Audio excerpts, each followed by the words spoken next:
Page 81, technique. This is a lesson on technique, I reckon. That's all I can see here as you're moving around. Okay, let's talk that. I don't really teach much technique in my videos because I really need you in front of me where I can see what you're doing. Yeah. But we'll do what we can. You look through this page and all these things and you see they're just a bunch of broken chords and then block chords. And that's all, and you're moving. Each time you're moving. Your clef signs, well, you got treble bass, but they're not connected. So you can play each line, one line at a time. So it's not a grand staff, it's just a staff. And they're all in, what, 3/4, 4/4 time, that's it. What I'm more interested now is the technique. Take the top one. You remember C major's here, and if I want C minor, I take the middle note down one here. So you can see this is a C minor chord, in case you're wondering. Broken chord, block chord. Then they tell you to move. Isn't that nice? Music isn't going to give you the word move. That's why it's in parentheses. They're helping you out. The idea is that you would read the music and you would realize you got to move, because you can't play that note here when you're here. So you got to move. It's a big surprise, right? So you got one beat rest. You just lift up and come up. The whole hand together. Now we don't always move the whole hand together when we move. But for this exercise, we're just moving the whole hand up. So it's 1, 2, 3, 1, 2, rest. And then the AVA at the other sends it up again. Okay. Now there's a note there to transpose it to D minor and E minor. Well, D minor, D major's here. It's got two sharps. So we take the middle note down one at here. So again, it's all white keys. Up, move, and then E minor's here, or E major's here, and take the middle note down one. It's all white keys again. See, I just went up. I could keep going, whatever. The idea is you're moving there. Now, when I'm doing this, especially if I go quicker, I'm no longer thinking about the hand. I'm focusing on the finger I need to play first. I'm aiming that and letting the rest of the hand go along. So it's like at the beginning, C minor. When I want to move, I'm aiming the thumb. I'm trying to get that where I need it to go. And if I leave the hand like that, it should be there, in theory. It takes a little practice. You want to stay relaxed, because a lot of times when you're going to hold your hand in one position, you'll tense up. Because I don't want to move. Stay relaxed. Let the wrist claps a little bit.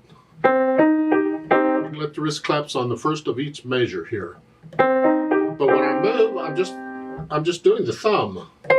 Here, I'm concentrating on that. That plays first. So I'm not focusing on three notes. That's what I do on all of these in E minor.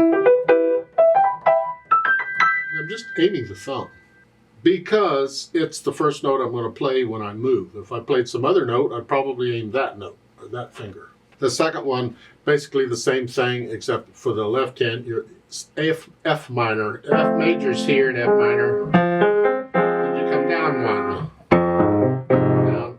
8VA under the, remember, means go down. If the 8VA is above, you go up. 8VA under, okay, down. Have the notes, you play the lowest notes you have. And here I'm focusing on the little finger, because it's the finger that plays first. Little